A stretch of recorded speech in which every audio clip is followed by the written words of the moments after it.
Buongiorno a tutti e benvenuti a questo appuntamento della Fondazione Nord-Est, primo webinar di una nuova serie che si intitola La Grande Transizione, che ci porterà alla stesura del rapporto Nord-Est attraverso una riflessione su 7 temi che vedete qui presentati nella slide. Vanno dal tema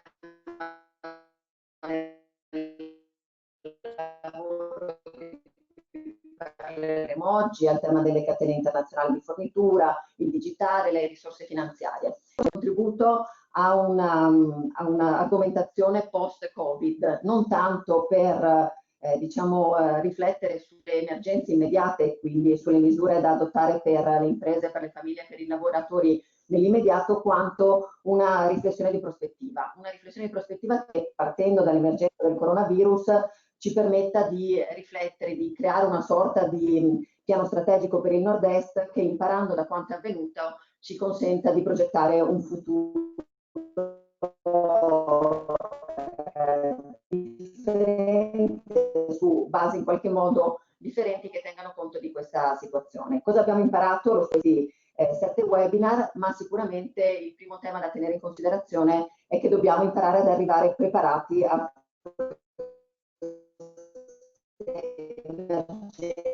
che potranno presentarsi nuovamente, ovviamente non solo sul fronte sanitario, ma anche sul fronte economico. Significa, ad esempio, iniziare a recuperare quei gap che abbiamo in qualche modo richiamato lo scorso anno nel rapporto Nord-Est, e quindi in primis il gap sulla formazione, il gap sul digitale, il gap sugli investimenti pubblici e privati, in modo tale da avere una prospettiva diversa quando si presentano queste situazioni. Ma vuol dire anche provare a immaginare percorsi di sviluppo diversi che, proprio partendo da quanto abbiamo imparato dal coronavirus, ci permettano di immaginare delle riflessioni diverse, anche ad esempio ne parleremo sul lavoro. Si è superato il tabù dello smart working, che sembrava impossibile, in realtà come il lavoro pubblico nel mondo della formazione, ne parleremo oggi, e lo stesso vale per tanti ambiti come quello del territorio, quelle delle catene.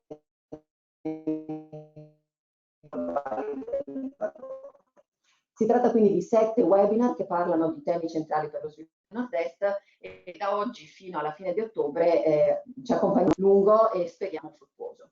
Oggi invece parleremo proprio del mercato del lavoro, in generale del futuro del lavoro, con 5 ospiti. Abbiamo Paolo Gubitta, Federico Butera, Anna Comacchio, Daniele Marini e Giampiero Dalla Zuanna, che ci raggiunge tra pochissimo, e con loro proveremo a fare una generale su quello che è il futuro del lavoro, partendo con il professor Gubitta, che ci racconterà quali sono le trasformazioni, perché quanto è avvenuto con l'emergenza del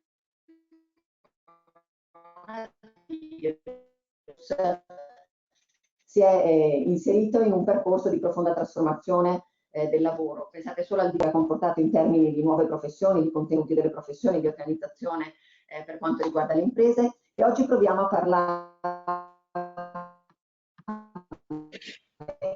con il professor Gubitta in una prima panoramica. Vi ricordo a tutti le regole di ingaggio, in possibilità di fare anche delle domande, di lasciare spazio alle domande ad un secondo giro di relazioni.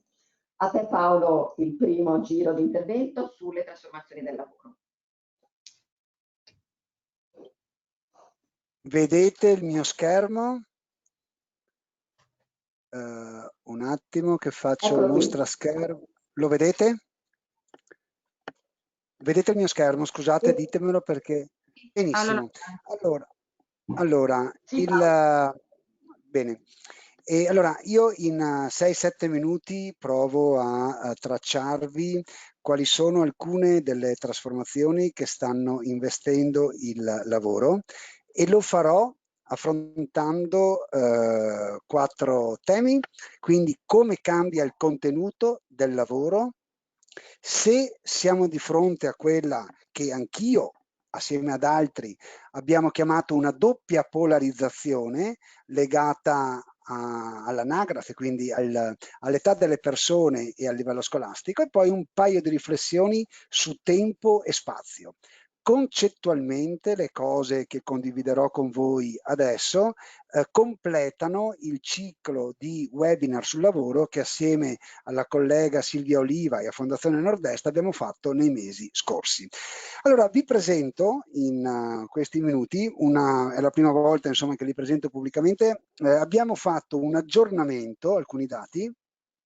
Abbiamo fatto un aggiornamento della ricerca che avevamo avviato come Osservatorio delle Professioni Digitali dell'Università di Padova insieme a Veneto Lavoro nel 2018, dove avevamo indagato il contenuto del lavoro di 300 persone che avevano un'età compresa, erano nati tra il 65 e il 92 ed eravamo andati a chiedere a queste persone: ma voi concretamente cosa fate tutti i giorni? Quindi ditemi con quale frequenza fate determinate cose di natura job specific, quindi del mestiere, e poi attività che implicano l'utilizzo di saperi, di skill di natura digitale, di natura informatica e di natura relazionale. Bene, l'avevamo fatta nel 2018, siamo andati dalle stesse persone a farlo adesso nel 2020, un paio di settimane fa, abbiamo coinvolto lo stesso campione di persone. Chiaramente ci hanno risposto solo quelle persone che nel periodo del lockdown hanno continuato a lavorare. Cosa emerge? Emerge che questa era la figura, la composizione delle attività che venivano svolte con maggiore frequenza nel 2018 da queste 300 persone. Cosa emergeva? Emergeva che la composizione del lavoro aveva delle punte su alcune abilità di natura relazionale, come ad esempio la capacità analitica, come ad esempio dare supporto agli altri, come in parte lavorare in team, mentre per quel che riguarda le skill di natura informatica e digitale spiccava come attività, come skill richiesta nello svolgimento del lavoro, la comunicazione digitale, quindi saper comunicare in maniera digitale. Bene, cosa è successo nei 100 giorni di lockdown per quelle persone, tra quelle coinvolte nella ricerca del 2018, che hanno continuato a lavorare? Il disegno è questo. Quindi abbiamo avuto, per chi ha lavorato in questo periodo, come era, se volete, anche ragionevolmente, ci si poteva ragionevolmente attendere, per queste persone c'è stata una esplosione della frequenza con la quale a queste persone è stato richiesto di saper ricercare informazioni online, di saper produrre contenuti digitali, di saper comunicare digitalmente, usare fogli di lavoro, confrontare fonti diverse, utilizzare strumenti di comunicazione online, capire come funziona, che cos'è, quali sono le implicazioni del cloud computing. Mentre le competenze di natura relazionale hanno aumentato la frequenza di utilizzo, ma non hanno avuto un incremento così significativo come quelle che vedete a sinistra. Questa è la fotografia, quindi il lavoro per chi lavorava e ha continuato a lavorare durante il lockdown ha implicato un aumento importante di frequenza di utilizzo di skill che non sono job specific e non sono neanche relazionali, ma sono digitali o legate comunque al mondo dell'informatica. Questa fotografia rapidamente ha privilegiato alcuni segmenti dal punto di vista grafico? La risposta è sì, ha privilegiato prevalentemente le persone tra i 30 e i 49 anni. Quindi possiamo dire non ha privilegiato i più giovani. E questo cosa potrebbe implicare? Potrebbe voler dire, più che implicare, potrebbe voler dire che le aziende, quando hanno deciso chi doveva o chi poteva, chi era opportuno far lavorare in smart working, hanno individuato persone con una seniority verosimilmente più elevata, visto che hanno un'età anagrafica maggiore e hanno richiesto a queste persone o le hanno scelte in funzione della conoscenza di skill di natura digitale e informatica che possedevano. Ultima nota, ha privilegiato alcuni segmenti di popolazione lavorativa in funzione del titolo di studio? Anche in questo caso la risposta è sì. Ha privilegiato prevalentemente le persone in possesso di un titolo di studio superiore, la laurea oppure il master, che ha avuto un incremento, entrambe questi segmenti anagrafici, scusate, di titolo di studio, un incremento diciamo abbastanza significativo. Quindi questo, se lo smart working o la frequenza con la quale verranno richieste certe skill, se si protrarrà nel tempo, molto probabilmente ci dovremmo aspettare e dovremmo assumerci il compito di aiutare prevalentemente le persone con un titolo di studio inferiore, che tendono ad essere escluse dall'impiego in attività che prevedono l'utilizzo sistematico, frequente, quotidiano di skill diverse da quelle professionali, job specifiche, da quelle relazionali. Ultimo tema relativamente a tempo e spazio.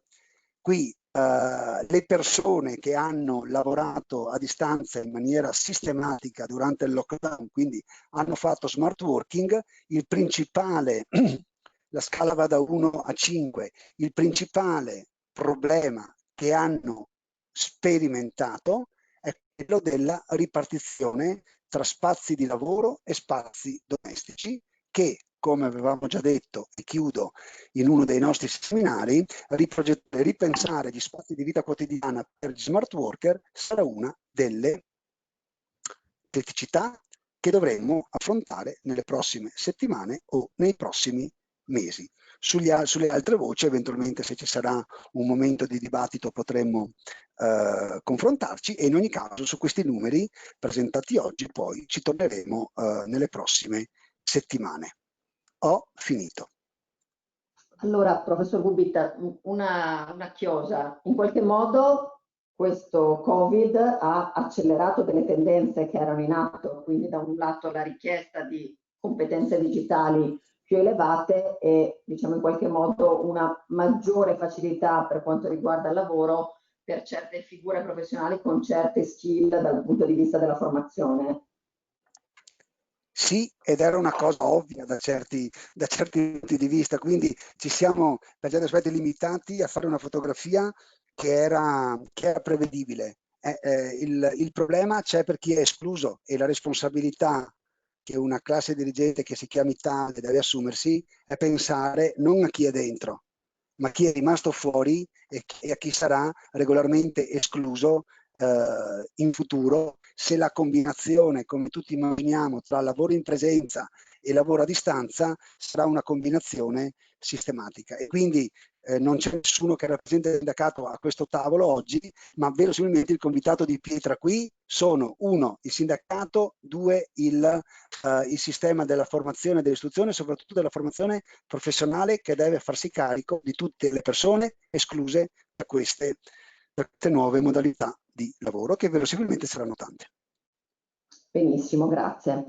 Allora, a questo punto, dopo questa prima panoramica su come in qualche modo il lockdown e lo smart working hanno cambiato le condizioni di lavoro delle persone, mi sembra opportuno fare una riflessione più dettagliata con il professor Butera per quanto riguarda le condizioni organizzative dello smart working. Come più volte abbiamo sottolineato nei nostri incontri in questi 3 mesi, in realtà nessuno di noi ha fatto smart working, abbiamo fatto tutti telelavoro, però questo ha messo in luce comunque delle necessità, dei cambiamenti organizzativi importanti che è bene tenere in considerazione quando si vuole in prospettiva immaginare che lo smart working diventi una modalità operativa più diffusa tra le imprese e in qualche modo a supporto dei lavoratori. Professor Butera.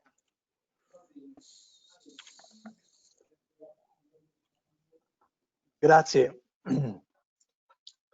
Allora, io dirò 2 cose, poi mi concentro in particolare su un punto. Il tema, diciamo, che mi è stato assegnato è le condizioni organizzative e professionali dello smart working, però il tema di fondo è che questo cambiamento a cui abbiamo tutti partecipato in maniera drammatica ha toccato diversi punti. Possiamo andare avanti con le slide? Può mandare avanti la slide, Silvia? Ecco qui. Allora, la tesi di questa comunicazione è questa. Per gestire questo fenomeno che abbiamo vissuto, 8 milioni di persone improvvisamente che lavorano da remoto, in una situazione in cui in passato le grandi imprese per il 50% avevano delle forme di lavoro remoto, di smart working, di lavoro agile, come lo vogliamo chiamare, più o meno organizzato, ma sempre nell'ambito di 1 o 2 giornate. No? Le piccole medie il 15%, le pubbliche amministrazioni il 16%, quindi le piccole e medie imprese, la gran parte del sistema produttivo italiano e del sistema della pubblica amministrazione, questo smart working non lo conoscevo. Improvvisamente noi ci troviamo proiettati con 8 milioni di persone. Qualcuno è contento, qualcuno non è contento, ma non voglio parlare di questo. Allora, di fronte all'ipotesi che dopo questo, ecco, noi abbiamo imparato delle cose e una parte delle persone continueranno a lavorare in remoto, cambiando anche profondamente i modi di lavorare, le loro competenze, a che cosa bisogna guardare? Molto telegraficamente bisogna guardare a 13 punti. Primo, la concezione dello smart working. Smart working vuol dire lavorare a distanza, vuol dire avere un equilibrio nuovo tra lavoro a casa e lavoro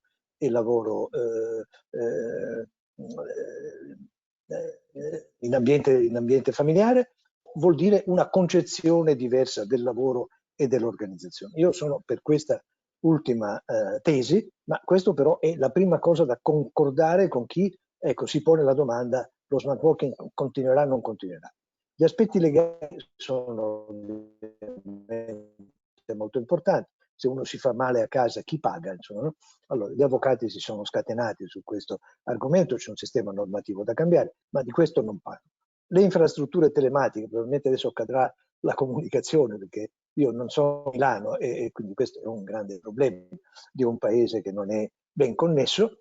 Le tecnologie di supporto sono fondamentali. Noi in questo momento stiamo adoperando una delle varie piattaforme che vengono usate per parlarsi a distanza,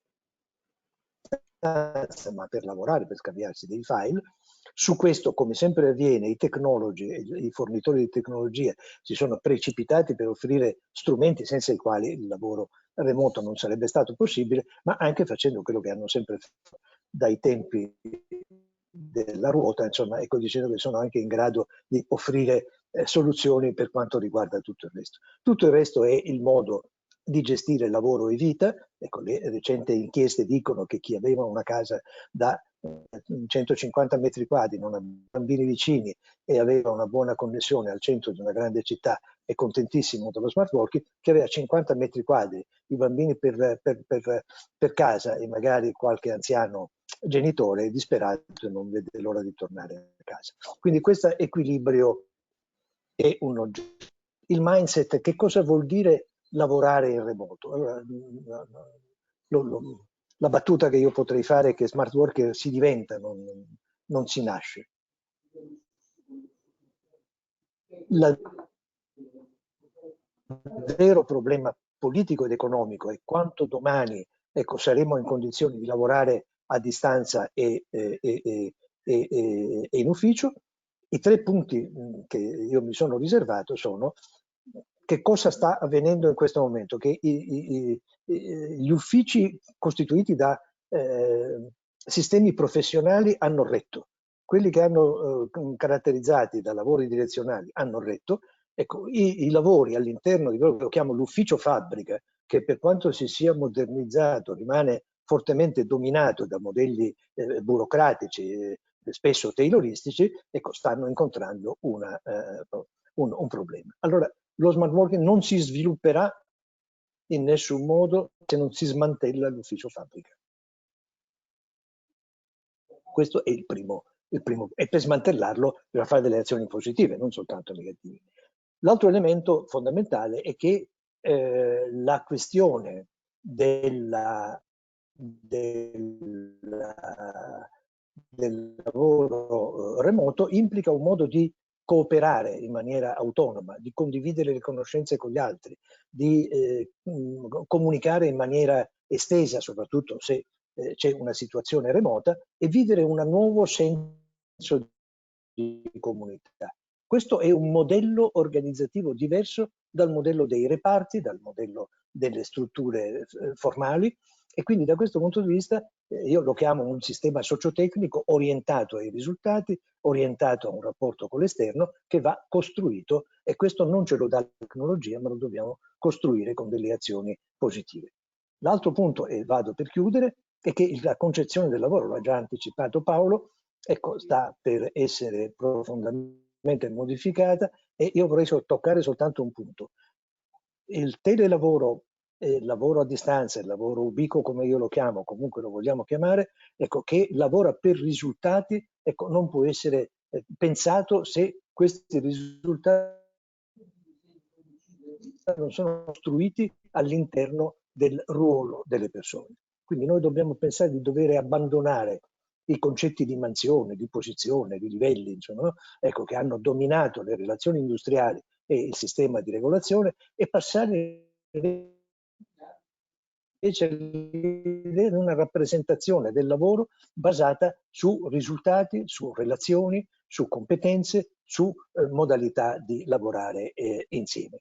Questo dà luogo a una cosa che esiste in grandi parti del sistema del lavoro, che è la presenza di professioni più o meno, diciamo, formalizzate, che però sono i punti di identità delle persone, non sono la posizione all'interno dell'organigramma. Allora, per andare avanti su questa opportunità che il lockdown drammaticamente ci ha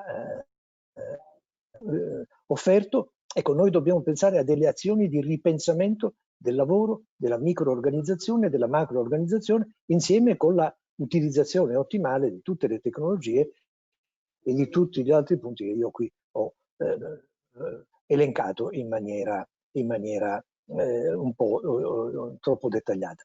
Chiudo davvero su un punto per riprendere quello che diceva Paolo Gubbitt. Ecco, tutto questo richiede non soltanto un'azione progettuale da parte delle aziende e delle pubbliche amministrazioni, un'azione progettuale che richiede partecipazione, dialogo, non soltanto ascolto, personalizzazione, ma richiede in molti casi anche una modalità di relazione, ecco, con i rappresentanti del mondo del lavoro, che in questa situazione dovrebbero partecipare a questa arena progettuale, più che non aspettare ex post di negoziare delle cose che spesso si fa fatica a negoziare. Grazie. Benissimo, professor Butera. Quindi ci ha indicato un mix, diciamo, di azioni che devono essere compiute, che coinvolgono ovviamente in primis chi gestisce l'impresa, coinvolgono i lavoratori. Ha parlato di azioni positive. Se dovesse dirci le 2 azioni positive principali da fare subito per poter avviare questa rivoluzione nel lavoro, cosa ci indicherebbe? Allora, la prima, l'ho già detto, mettersi in una prospettiva di progettazione di nuovi sistemi di lavoro che tocchino in misura maggiore o minore tutti questi 13 punti, ma con particolare riferimento al lavoro, alla microorganizzazione e alla concezione degli uffici. Quindi entriamo di nuovo in una fase di job design, di job crafting, come si diceva una volta, di organization design. Questa è un'opportunità, ma è anche una fatica, ecco, che non è eliminabile perché acquistiamo Zoom piuttosto che Cisco o altri strumenti di questo genere. Questa è la prima cosa. La seconda invece probabilmente, ecco, riguarda una modalità di convenire, ecco, questi modi di svilupparsi, questo nuovo modo di lavoro, sia a livello della singola organizzazione sia a livello generale. Ne dico una terza, se mi consente Silvia, è anche che alcune di queste cose non sono negoziabili, non sono progettabili a livello della singola organizzazione, ma hanno una dimensione trasversale. Un punto di questo è sicuramente, oltre alle tecnologie e ai sistemi infrastrutturali, è sicuramente un piano di formazione ripensato, ecco, che dia alle persone delle competenze di tipo nuovo, del tipo di quelli che il professor Gubbitt ci ha anticipato, e che soprattutto, diciamo, ricostruisca, ecco, un'idea di lavoro, di competenza, di identità, ecco, del lavoro, ecco, che spesso, diciamo, il sistema educativo non ha consentito, se non per alcune aree privilegiate. Noi siamo di fronte a un rischio di un forte divide, insomma, no? Che si è accentuato. Noi a cui stiamo assistendo è un aumento delle diseguaglianze. Allora, per affrontare queste diseguaglianze, lo strumento della formazione è sicuramente non l'unico, ma uno strumento molto importante. Ma una formazione fatta bene, una formazione che dia empowerment, capacità e capacità di controllo delle persone sui processi di lavoro. Grazie.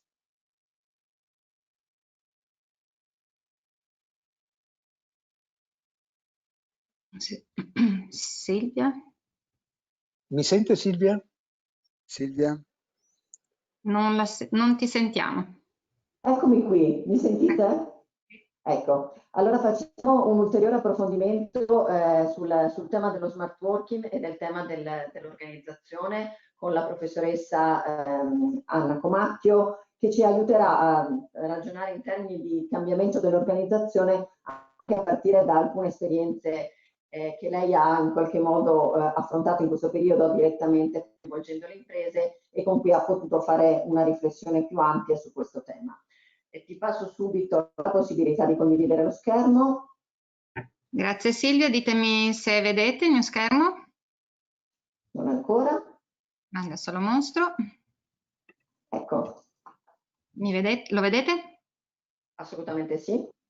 Bene, allora grazie a Silvia e anche a chi mi ha preceduto, Paolo Gubbitt, Federico Butera. Io mi concentro su alcuni aspetti di quello che potrebbe essere il ridisegno del lavoro, collegandomi a un monitoraggio di attività aziendali grazie alla disponibilità di diversi responsabili del personale, che qui purtroppo non ho il tempo di ringraziare tutte, sono soprattutto donne che hanno lavorato moltissimo nel periodo del lockdown e lo stanno facendo anche moltissimo in questo periodo. Sono una quindicina di aziende e ci siamo sentite durante il periodo e ci siamo sentite anche recentemente.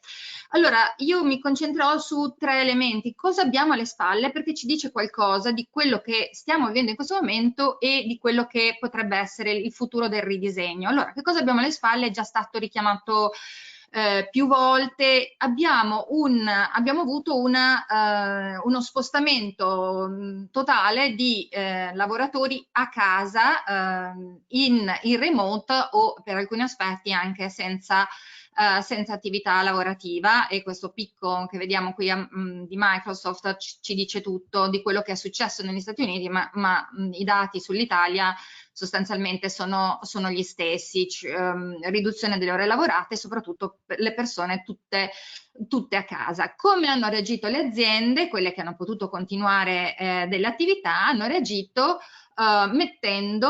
spostando l'attività sul digitale. Qui ci sono dei dati, io ho scaricato anche un Google Trend per fare vedere come ci fosse stato un picco, ma questo l'abbiamo sperimentato tutti. Ci sono dei dati che ci dicono quanto questi dati che vi mostro sono la percentuale in più di download di tutte le piattaforme. L'abbiamo vissuto. Quello che è interessante è quello che poi mi hanno detto le direttrici del personale, che hanno detto: questo è un esperimento che è stato fatto, non si torna più indietro, e questo era aprile. Ora, dove siamo? Ecco, io qui ho voluto utilizzare una foto che è una metafora di quello in cui siamo, cioè stiamo guidando un po' a vista. Un po' a vista perché ci sono moltissimi elementi di incertezza. Allora, guardiamo un attimo la situazione in cui siamo in questo momento. Siamo in un momento in cui l'imperativo 1, che è quello di salvaguardare le vite umane, in qualche modo comincia a raggiungere, siamo in una situazione in cui quello che c'è da fare ancora è trovare dei trattamenti del Covid e soprattutto trovare il vaccino.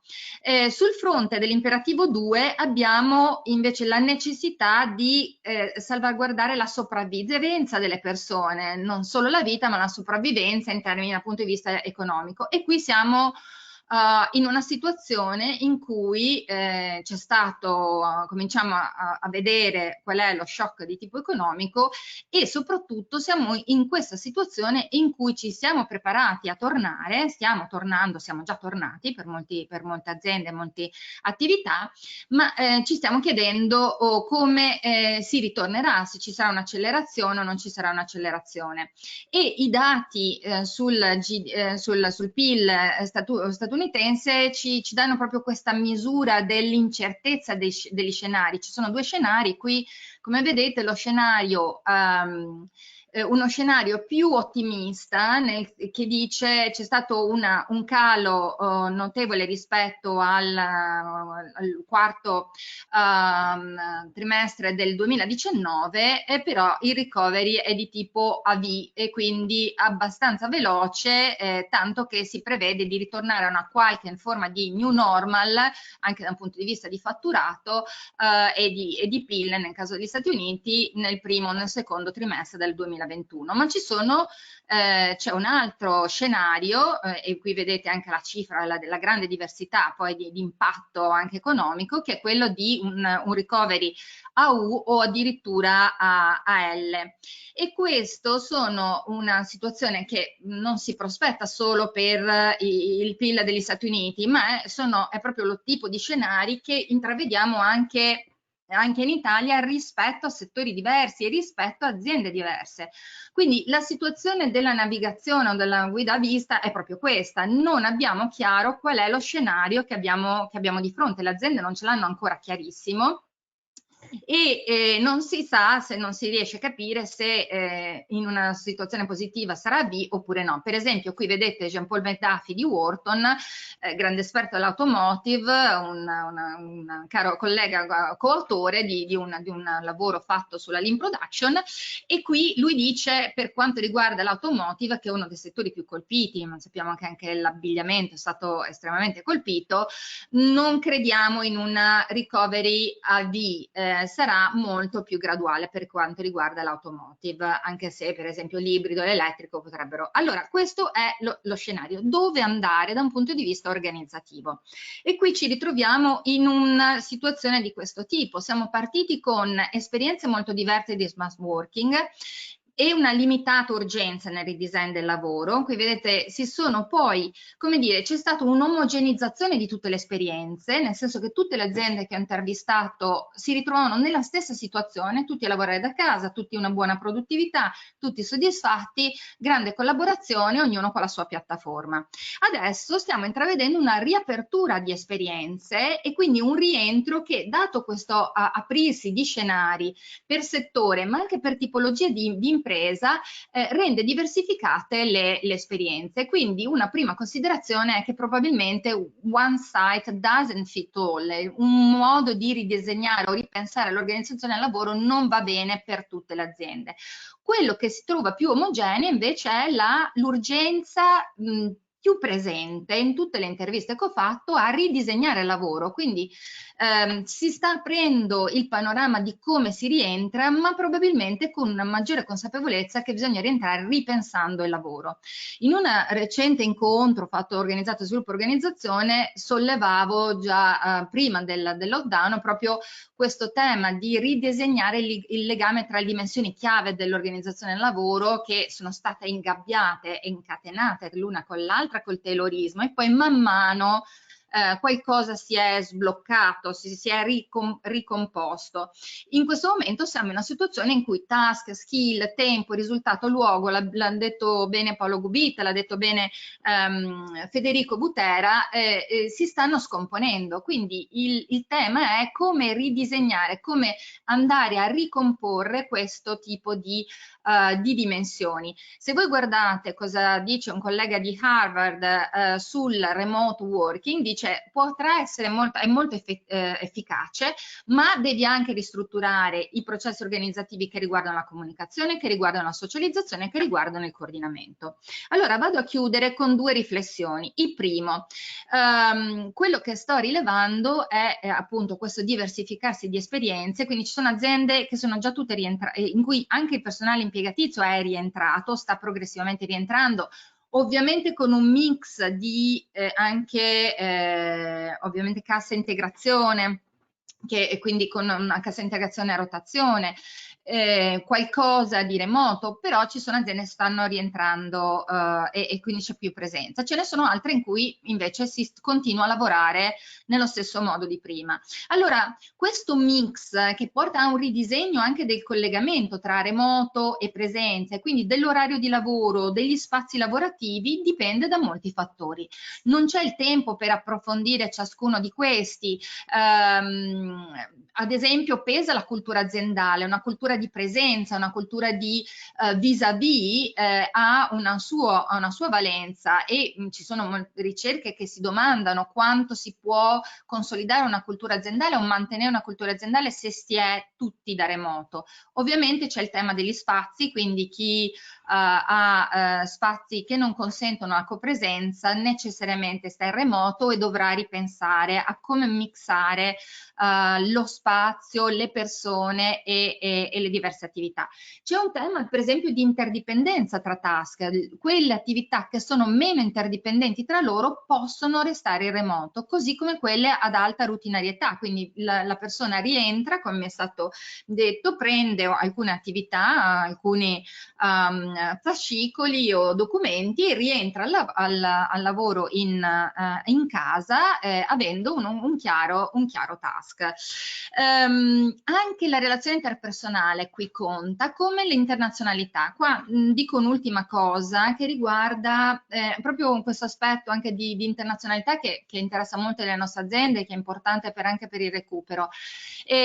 Come si può capitalizzare questo investimento in online tools e work in prospettiva? Cioè è vero, ritorneremo in presenza, però appunto questo esperimento è stato fatto. Allora quello che sto rilevando è che questo apprendimento magari sarà, e quindi anche lo smart working sarà magari meno presente per alcune figure professionali, laddove appunto interdipendenti giocano i fattori che abbiamo visto prima, però si sta estendendo anche ad altre attività, ad altre, per esempio si parlava di lavoro per lanciare la nuova collezione, mixando una serie di strumenti, non tutto solo in presenza. Ecco, c'è una cosa interessante, che il meeting online ha acquistato un nuovo status, non è più qualcosa che non si può proporre a un cliente, a un agente o a un partner, ma ormai è uno strumento di lavoro che ha la sua dignità, molto efficiente, consente di scalare, consente di avere dei tempi di reazione e di gestione rapidissimi.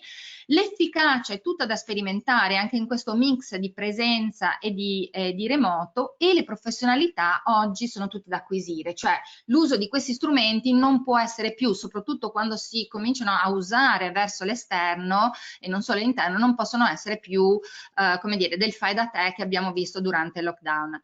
Chiudo sulla leadership, qui cito un cafoscherino eccellente come Gianmario Tondato, CEO di Autogrill, che in una recente intervista ha detto: in questo periodo è necessario pensare sul lungo termine ma gestire attentamente il breve. Ecco, secondo me questa frase dice tutto sulla nuova leadership, su quello che ci si attende dai manager nel new normal, questa capacità di mettere insieme fattori che sembrano molto difficili o che costituiscono anche un trade-off, dare una big picture, creare un senso di visione, perché non possiamo solo navigare a vista, ma dobbiamo pensare come aziende quali sono le prospettive di mercato, dove andare a cogliere la domanda, come riformulare la supply chain, e al tempo stesso essere molto bravi a gestire attentamente il breve, aiutare le persone a gestire il breve, per esempio la pianificazione settimanale delle proprie attività.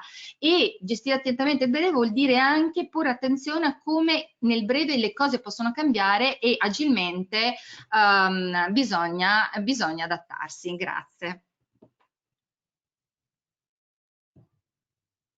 Benissimo, grazie della relazione. Un'osservazione per tutti e tre i relatori che abbiamo ascoltato finora. Di solito siamo sempre portati a parlare dello smart working facendo come primo riferimento alla strumentazione digitale necessaria. Nessuno di voi tre ne ha parlato e questo, diciamo, in qualche modo ricalca quello che da un po' di tempo diciamo tutti: ok, vanno benissimo le tecnologie digitali, ma se poi non c'è l'organizzazione, non ci sono le competenze, non ci sono le modalità corrette per applicare il digitale alle aziende, diventa quasi inutile il digitale.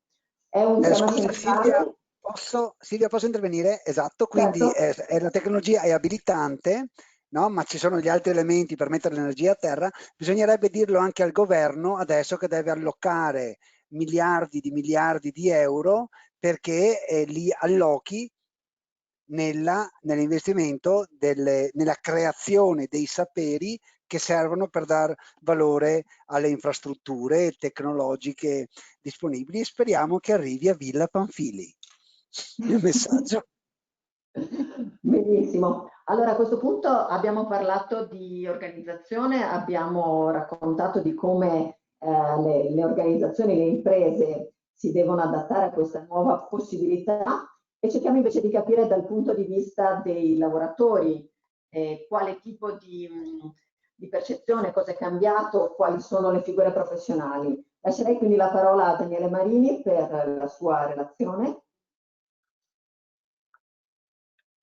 Sì, grazie, buon pomeriggio a tutti. Io mi innesto nelle considerazioni che sono già state fatte, però nei tempi che ho a disposizione vorrei condividere con voi alcune poche osservazioni, partendo innanzitutto da una fotografia, perché abbiamo parlato di smart working, in realtà sarebbe più corretto parlare di remote working o working from home, perché lo smart working è un'altra cosa. Ma ci siamo infilati in questa situazione, diciamo così, per cui sembra che questo lavorare da casa o lavorare in un luogo altro che non sia il luogo di lavoro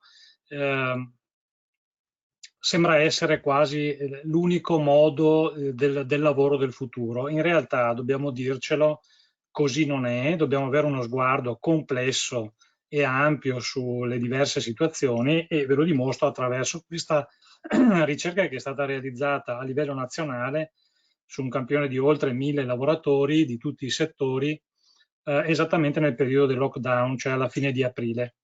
Allora, esattamente sulla cifra che diceva il professor Butera prima, se noi vediamo quanti sono in remote working, era circa 1/3 dei lavoratori complessivamente, ma la situazione è molto diversificata a seconda dei settori.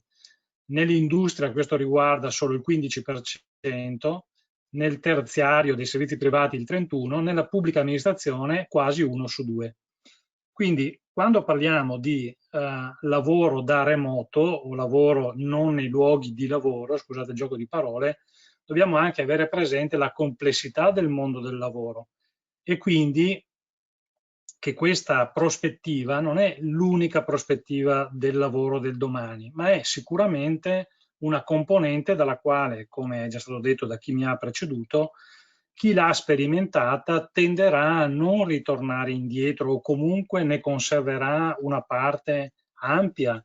Anch'io, attraverso una serie di colloqui sia con imprese private che con enti pubblici, si nota e si vede come questa modalità lavorativa possa essere assunta come una opzione nuova da mantenere, perché si vede che ha una serie di aspetti positivi e anche di alcuni aspetti negativi. Gli aspetti positivi sono già stati elencati, seppur brevemente, dal professor Butera all'inizio, perché sicuramente questo ha vantaggi per le persone, per le imprese in termini di costi, ha anche dei vantaggi per il sistema nel suo complesso. Abbiamo visto tutti quanto la diminuzione della mobilità lavorativa abbia generato un effetto positivo sull'ambiente e sull'inquinamento, quindi ci sono degli effetti positivi, però dobbiamo anche ricordare che l'utilizzo di questi strumenti digitali può segnare una polarizzazione ulteriore sul mercato del lavoro, fra chi ha le opportunità, perché noi siamo qui su queste piattaforme, abbiamo i computer, ma vi posso anche da un punto di vista meramente, diciamo così, esperienziale, dire di quanti fossero gli studenti dell'università che avevano in casa un solo computer, oppure non avevano neanche computer, se lo sono dovuti andare a comprare, oppure avevano collegamenti e connessioni di wifi, di banda assolutamente insufficienti.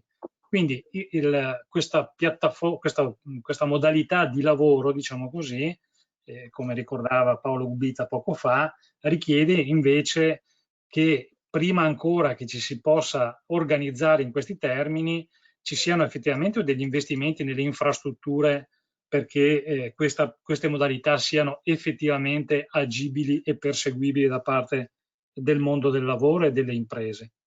Ma come accennava Silvia Oliva, vorrei fare solo una breve riflessione a partire da un altro punto di vista, che è quello dei lavoratori e anche delle imprese.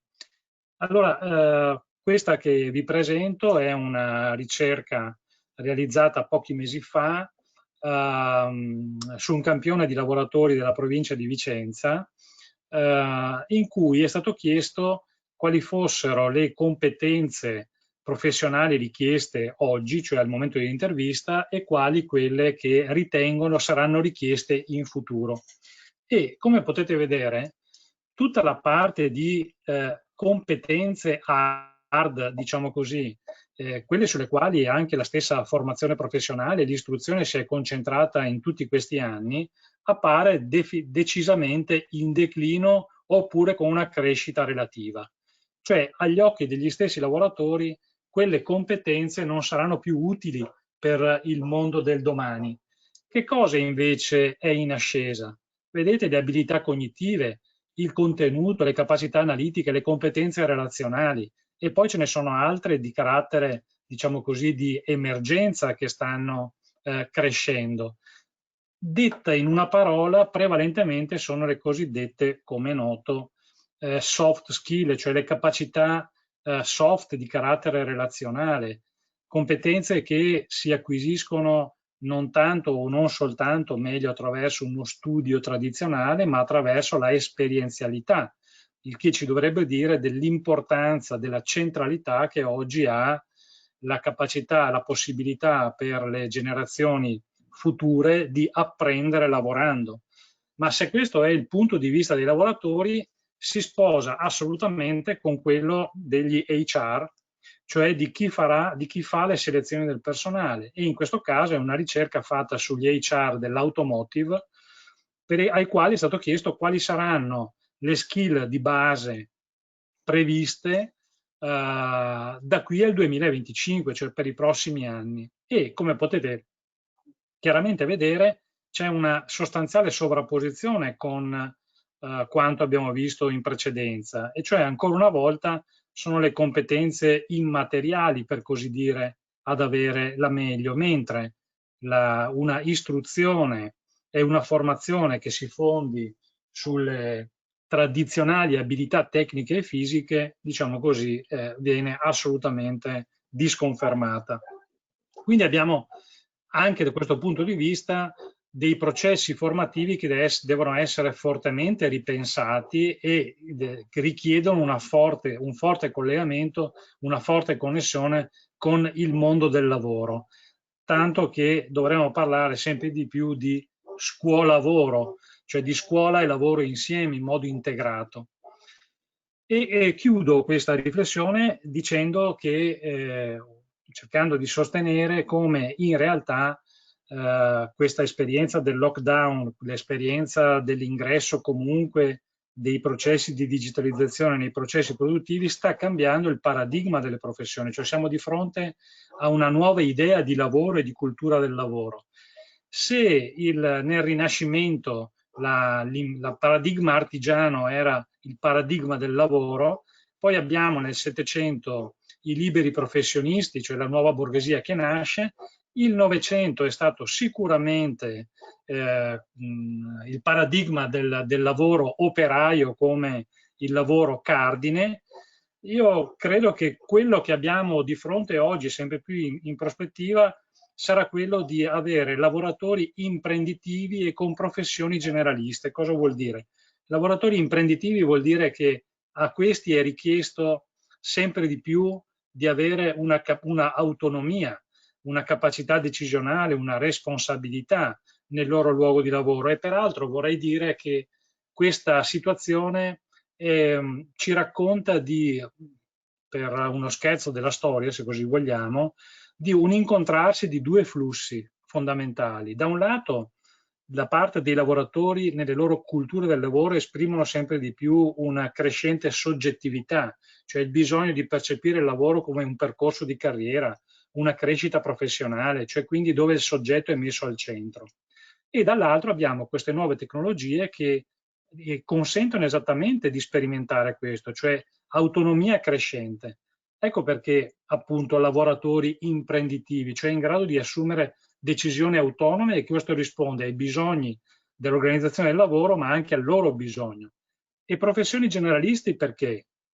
Si badi bene, non professioni generiche, ma generaliste vuol dire che io devo avere una mia professione specifica, devo essere formato e devo essere in grado di essere un buon professionista nella mia professione, ma nello stesso tempo devo essere in grado di collocarla all'interno di un processo più generale, cioè del processo lavorativo. Un po', se mi passate il termine, come era per gli artigiani di un tempo, o come Sennett chiama di saper fare un buon lavoro. E non è un caso che diverse imprese, quando assumono una persona, la prima settimana che cosa gli fanno fare? Gli fanno fare tutto il giro dei reparti, in modo tale da vedere dove si colloca il suo lavoro e come è organizzato il lavoro stesso. Quindi questa esperienza che noi stiamo vivendo e ciò che abbiamo vissuto in questi mesi e probabilmente lo sarà ancora per i prossimi, richiede innanzitutto un cambio di cultura, un passaggio dalla logica, diciamo così, di una cultura fordista da parte di tutti, sia lavoratori che imprenditori,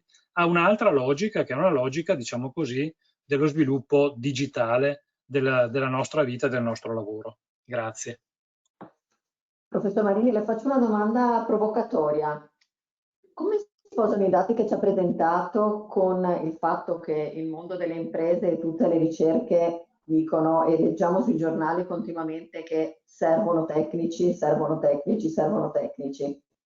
Come si sposano le due, diciamo, diverse visioni, i due diversi dati? È che dovremmo domandarci che tipo di tecnici si chiedono. Perché se pensiamo che siano i tecnici old style, forse dovremmo riformulare le domande da questo punto di vista, perché ciò che chiedono le imprese sono soprattutto persone che siano in grado di relazionarsi all'interno dei loro ambienti, dove possono soprattutto mettere insieme l'esperienza che hanno maturato dal punto di vista dello studio con quella del lavoro in senso stretto. Quindi è un'idea di tecnico diverso alla quale dobbiamo guardare e alle quali le imprese guardano. Perfetto, grazie. Silvia, mi dà un minuto e mezzo per consolidare quello che diceva il professor Marini con un esempio. E questo è un punto chiave, perché noi abbiamo bisogno di tecnici, ce ne sono pochi, abbiamo bisogno della formazione tecnica, ma il punto chiave è la domanda che pone Daniele, cioè quali tecnici? Allora, vi racconto questo episodio in un minuto e mezzo.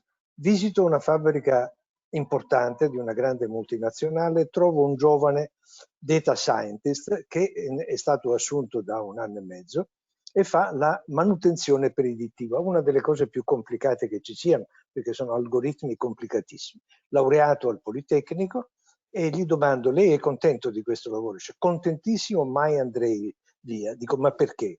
Cioè, perché vede, quello che ho imparato al Politecnico è la parte cognitiva, però quando io comincio a vedere che si ferma l'impianto, devo negoziare questa cosa col gruppo di lavoro, che è fatto di operai normali.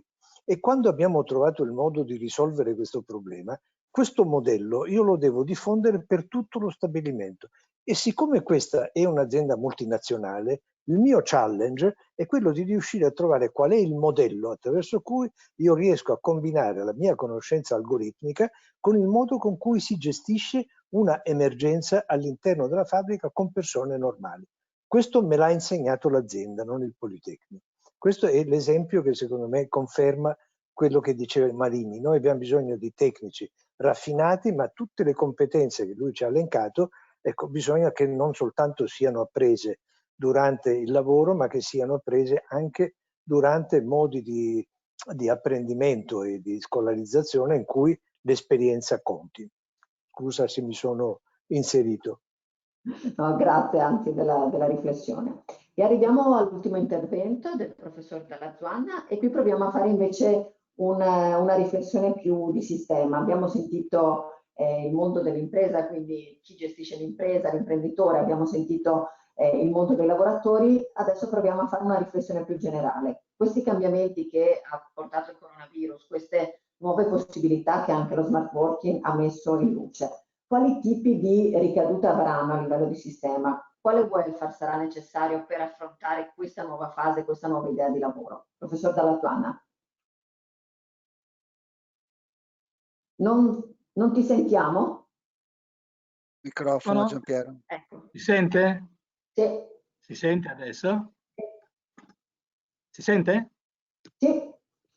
Ok, allora buonasera a tutti, cerchiamo di, anche perché l'ultimo intervento speriamo che siamo stanchi, cerco di fare alcune riflessioni non molto sistematiche, ma... Professor Dalla Zuanna non sentiamo più. Un attimo.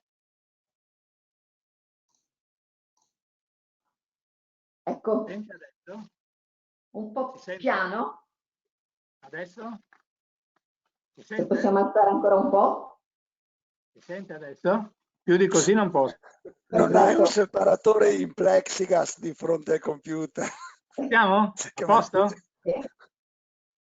Posso andare? Sì. Ok, allora cerchiamo di fare un pochino di sintesi, però vedendo le cose da un punto di vista un po' delle famiglie. Ecco, allora partiamo dall'idea che in realtà nel nostro paese noi abbiamo una divisione piuttosto arcaica dei ruoli fra uomo e donna. In particolare tutte le ricerche sull'uso del tempo mostrano appunto che la donna, anche la donna lavoratrice, ha diminuito per certi versi il lavoro di cura, senza però che i suoi compagni, che suo marito o il suo compagno, si facesse carico del lavoro di cura in modo proporzionale a quello che la donna diminuiva. Questa purtroppo è un'esperienza abbastanza comune a tutte le coppie, o a gran parte di coppie, un pochino meno alle coppie più giovani, però in generale questo è quello che succede. E da questo punto di vista anche bisogna dire che anche la società non è organizzata in modo da permettere una conciliazione, chiamiamola sì, quella agile il più possibile fra lavoro, fra tempo per il lavoro e tempo per la cura. Ecco, diciamo che quello che è arrivato con il Covid è stato quasi come un esperimento naturale da questo punto di vista, cioè nel senso che ha, fra virgolette, costretto le coppie, ha costretto le famiglie a riassettare tutto questo, un sistema che sembrava molto consolidato. E ci stiamo adesso spingendo verso un territorio ignoto, cioè bisogna capire cosa succederà. Torneremo a come prima oppure questi mesi permetteranno di dare uno scossone anche di modernizzazione, diciamo, al rapporto esistente all'interno delle famiglie italiane, il rapporto di genere fra il lavoro di cura e il lavoro per il mercato. Allora, il Covid ha avuto alcuni effetti senza dubbio, come possiamo dire, negativi da questo punto di vista, cioè nel senso che ha creato tensioni importanti in modo differenziato fra le famiglie. In particolare hanno sofferto alcune fasce particolarmente deboli. È già stato richiamato negli interventi che mi hanno preceduto. Per esempio, hanno sofferto le fasce più deboli per quanto riguarda il digital divide. Era anche fra i miei colleghi, adesso a casa mia stiamo solo io e mia moglie, quindi questo problema non l'abbiamo mai avuto, ma colleghi mi dicevano che dovevano decidere l'orario in cui far lezione a seconda di quando i figli liberavano il computer e loro potevano riuscire a... Ecco, e tutte cose di questo genere. Ne abbiamo sentite molte parlando di questo, no? Un'altra cosa importante, complicata, è stata le famiglie in cui c'erano già problemi familiari, spesso questi problemi si sono acuiti. arrivando fino a cose anche drammatiche per le coppie che erano in fase di separazione o cose di questo genere, eccetera, no? Quindi costrette, fra virgolette, a stare in casa 2 o 3 mesi insieme, quando magari la loro vita di coppia andava in direzioni diverse. Poi c'è il problema delle case, anche se a dire il vero un'indagine che abbiamo fatto proprio con la Fondazione Nord-Est ha mostrato che solo il 15% delle persone in lockdown hanno detto che hanno avuto problemi di dimensioni della casa. Ricordiamo sempre che l'Italia è fra i paesi in cui, specialmente nell'Italia del nord e centro-nord, il problema abitativo da un punto di vista almeno degli spazi, rispetto specialmente a tanti anni fa, e rispetto ad altri paesi è molto meno grave. Un altro problema grosso può essere quello che lo smart working proprio può portare a una regressione femminile, cioè la donna che tutto sommato riusciva almeno a suddividere lo spazio domestico da quello lavorativo nelle ore in cui usciva di casa, può essersi trovata in una specie di mescolamento complicato da gestire, in cui di continuo c'era una commistione fra il lavoro e magari acuito questo anche dal fatto che i bambini stanno a casa, quindi dover gestire in contemporanea figli, lavoro e tutto quanto il resto, cioè senza quella cosa che dal punto di vista almeno mentale può essere molto sana, di riuscire a dividere i tempi della vita. Dall'altro punto di vista però ci sono alcune cose che senza dubbio possono aver giovato a una modernizzazione della conciliazione tempo, lavoro, famiglia e tutto quanto il resto, verso a una condivisione anche maschile, per esempio, del lavoro. Per esempio il fatto di avere a casa uomini, padri, madri e bambini è una cosa che può aver giovato al rapporto dei genitori con i figli. Qualcuno dovrà studiare, per esempio, questo quanto ha portato nel rapporto con i preadolescenti, con gli adolescenti, no? Che molto spesso costituiscono nelle famiglie un mondo quasi separato, no? Invece, cosa ha portato questi mesi vissuti insieme? Un'altra cosa importante, su cui anche qua bisognerà fare una riflessione più approfondita, è sul recupero enorme di tempo che può aver portato allo smart working. Cioè, nel senso che, se voi pensate, una persona che lavora 40 ore alla settimana su 5 giorni, ma a questo deve aggiungere 2 ore di pendolarismo, vuol dire che invece di 40 ore di fatto per il lavoro ce ne perde 50, cioè usa il 25% di tempo in più e quelli non glieli paga nessuno, fra l'altro, sono tutti tempi morti sostanzialmente, tempi impiegati molto spesso dentro l'auto, molto spesso in mezzo al traffico. Ecco, questa cosa qua, fra l'altro, può aver anche fatto, se diventerà per molte persone una cosa abituale, dove io non penso che uno lavori sempre a casa, ma per esempio il fatto che uno può lavorare a casa 2 giorni alla settimana, 3 giorni alla settimana, cose del genere, può recuperare il significato anche di vivere in luoghi decentrati. Cioè, se una persona vive a 1 ora e mezza da dove lavora e ci deve andare solo 2 volte al giorno, 2 volte alla settimana, scusate, la cosa diventa perfettamente gestibile. Ben diverso è se devi andarsi tutti i giorni, lasciatevelo dire uno che ha pendolato con i posti più incredibili. E quindi queste cose qua sono cose che fanno ripensare anche tutto un modo di abitare, un modo di vivere, fa recuperare anche l'appetibilità di luoghi che sembravano destinati a un declino da un punto di vista dell'interesse per le famiglie, eccetera. Dall'altro punto di vista, questo poi che effetto avrà sui trasporti, che effetto avrà sui ristoranti? Mi raccontava la sindaca di Campo San Piero che il centro storico di Campo San Piero si è desertificato perché non c'è più nessuno che va a mangiare nei ristoranti a pranzo. Questa cosa qua cosa porterà? Che tipo nello stesso tempo sono aumentate le vendite nei negozi di vicinato?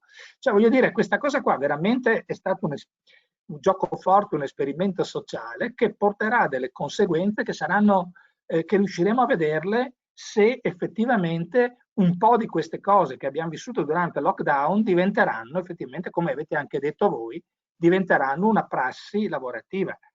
Ecco, un'ultima cosa molto importante, secondo me, come positiva che può esserci, è quella che lo smart working può portare una grande flessibilità dei tempi. Io, senza accorgermi, mi sono accorto, ragionando un po' con mia moglie, che noi abbiamo sempre fatto smart working. Come professori universitari non abbiamo mai avuto il cartellino, abbiamo sempre avuto una flessibilità di tempi che tanta altra gente si è sognata. Grazie a questo io ho potuto, quando avevo i bambini piccoli, andare a portarli all'asilo, accompagnarli a casa. Nello stesso tempo, però, magari dovevo lavorare di sera e di notte dopo.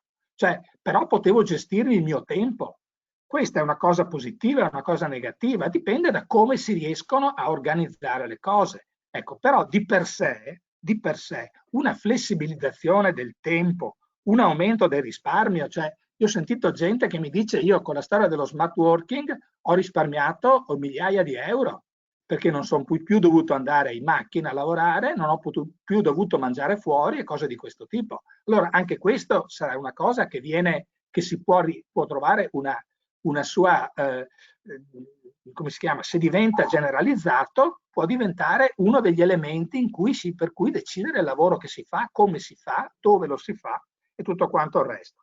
Concludo semplicemente dicendo, questa cosa strana che ci è accaduta, per certi versi tragica, ma per certi versi anche molto interessante da un punto di vista proprio dei cambiamenti su cui le famiglie sono state costrette ad adattarsi, credo che potrà diventare una cosa positiva, naturalmente nella sua tradicità, perché sempre le cose buone dobbiamo trovarle, se diventerà una nuova flessibilità e non una nuova rigidità. Ecco, su questo speriamo di riuscire a farlo. Noi italiani siamo specialisti poi di creare norme assurde, di creare regole insensate su queste cose. Io mi auguro che invece prevalga una volta tanto l'idea che da una cosa brutta che ci è accaduta riusciamo a ricavare delle cose buone che ci possano migliorare la qualità della vita e andare anche verso una modernizzazione dei rapporti all'interno della famiglia.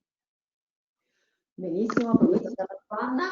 Abbiamo largamente superato i tempi che ci eravamo dati perché avevamo promesso che avremmo chiuso alle 6. Ci sono anche una serie di domande che però mi sembra tardi per sottoporvi, però come vi anticipavo in realtà questi incontri sono momenti in cui iniziamo una riflessione, quindi tutte queste domande io le girerò ai nostri relatori e farò in modo da farvi avere le risposte perché queste ci aiuteranno poi a costruire il contenuto del rapporto Nord-Est di quest'anno. Chiedo ai relatori se vogliono concludere con una battuta rapidissima. Paolo Gubitta? No, nel senso direi che è stato sufficientemente esaustivo. Come hai detto tu, sarà l'inizio di un cammino che potremo fare insieme noi che ce ne occupiamo, ma tutta la comunità che oggi ha contribuito, per cui ci impegniamo a dare risposte, insomma, ad aprire un dialogo con chi ha avuto anche il piacere non solo di seguirci, ma anche di voler dialogare con noi. Mi fermo a questo, grazie. Professor Butera? No, devo dire che solo che questo webinar ha messo in campo le competenze eccezionali, ecco, di colleghi che toccano non tutti e 13 i punti per la nuova progettazione del lavoro dell'organizzazione, ma molti di loro, anche quelli più difficili e più complicati. Mancavano i nostri colleghi tecnologi che sono talmente bravi che li diamo per scontati, come diceva Paolo prima, pensiamo che la loro capacità di abilitare sia molto elevata, anche se la loro invasività in qualche caso è il loro atteggiamento da new utopians, come diceva una volta Boguslav tantissimi anni fa, potrebbe essere un problema. Molto importante, credo, non solo la visione scientifica, ma anche la capacità di progettare un new design sul rapporto lavoro-vita, ecco, in queste dimensioni che Giampiero Dalla Zuanna ha sollevato. Questa cosa non solo si può capire, ma si può progettare.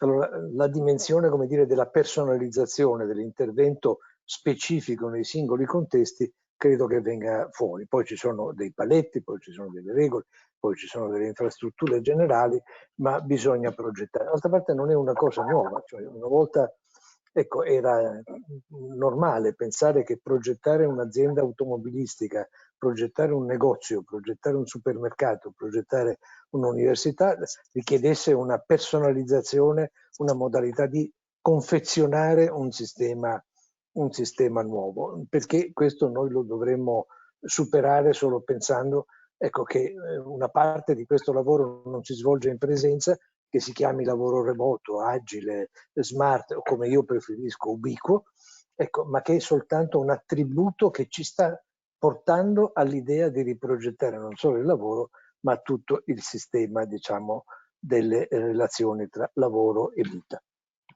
Grazie. Anna Comacchio? Io ho una riflessione sul momento in cui stiamo vivendo. Sentiamo l'esigenza di guardare quello che è successo, perché ancora lo dobbiamo cogliere in tutte le sue dimensioni, però al tempo stesso abbiamo bisogno di guardare a quello che ci sta succedendo, perché le esperienze aziendali e personali e professionali sono ancora in continuo mutamento. Lo vedremo nei prossimi giorni, nelle prossime settimane, nei prossimi mesi. Quindi anche questo dialogo e questo momento di approfondimento, questo dialogo anche tra aziende, università, luoghi in cui si continua a studiare, a fare ricerche e riflettere, è assolutamente fondamentale per capire una realtà in profonda evoluzione, in profondo cambiamento. E soprattutto, e qui ringrazio Giampiero Della Zuanna per l'accento sulle donne, perché su questo ci sarà bisogno di porre continua attenzione, perché potrebbero essere le persone che in questo momento hanno come dire, hanno avuto un ruolo importante. Io ho colleghe che si alzavano alle 6 per registrare la lezione, perché non c'erano i bambini ancora svegli, poi facevano le lezioni e poi andavano a letto a mezzanotte correggendo compiti e preparando slide. Colleghe, e magari ci sono anche colleghi che hanno fatto questo, quindi chiaramente anche questo è un aspetto importante su cui non possiamo, ecco, essere distratti. La storia della vita delle donne, Anna.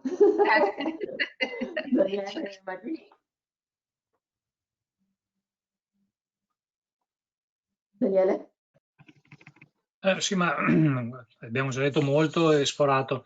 Solo due cose. Una, credo che questo che abbiamo sentito oggi ci chiede di avere e di assumere una capacità di vista complessa ai fenomeni, perché questo è quello che ci chiede questa nuova situazione e quindi la difficoltà anche di assumere punti di vista contemporanei e diversi. Però è lo sforzo e la sfida che ci viene davanti. E la seconda cosa, anche se so che è brutto dirlo, però serve la contaminazione dei saperi per riuscire a guardare contaminazione, perché in fase di virus non è mai bello, però scusate la battuta, ma ci serve veramente avere sui diversi fenomeni punti di vista diversi. Benissimo. E alla fine Giampiero Della Zuanna, che già ci ha mostrato un punto diverso di riflessione sul lavoro. A te l'ultima battuta e poi vi saluto tutti e vi do appuntamento al prossimo webinar, che dovrebbe essere il 1° luglio, ma manca la conferma di uno dei relatori e questa volta sarà su come i settori più colpiti dal coronavirus dovranno cambiare in futuro, in prospettiva. Giampiero Della Zuanna? Sì, solo per accennare due cose molto brevi.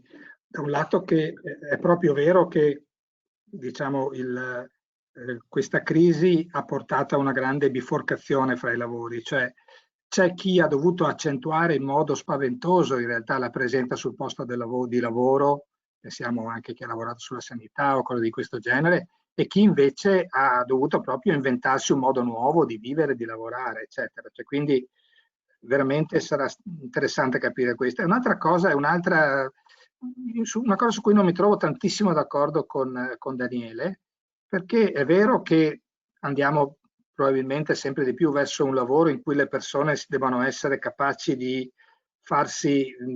essere artigiane del proprio lavoro, ma è anche vero che questo lavoro in smart working ci rende, non dico schiavi, ma fortemente dipendenti dagli algoritmi anche. Cioè nel senso che io l'ho visto almeno lavorando qua con l'università, eccetera, tu sei, tra virgolette, costretto a seguire le procedure in modo a volte quasi esasperato, perché non c'è la possibilità di fare a volte di risolvere i problemi che risolvi con un'occhiata quando ti trovi col collega, eccetera, ma devi seguire delle procedure che sono implacabili. Ecco, per cui anche su questo credo che sia un elemento di riflessione che ci dovrà portare lontano, credo, e bene questi seminari, e bene anche il rapporto Nord-Est orientato su questo, perché veramente è l'orizzonte del futuro. Esiste la burocrazia anche nell'informatica. Certo. E allora vi ringrazio ancora tutti, ringrazio i partecipanti, ringrazio i miei relatori e al prossimo appuntamento. Buona serata. Buona serata a tutti. Arrivederci. Ciao, grazie a tutti. Ciao. E grazie Silvia per il coordinamento.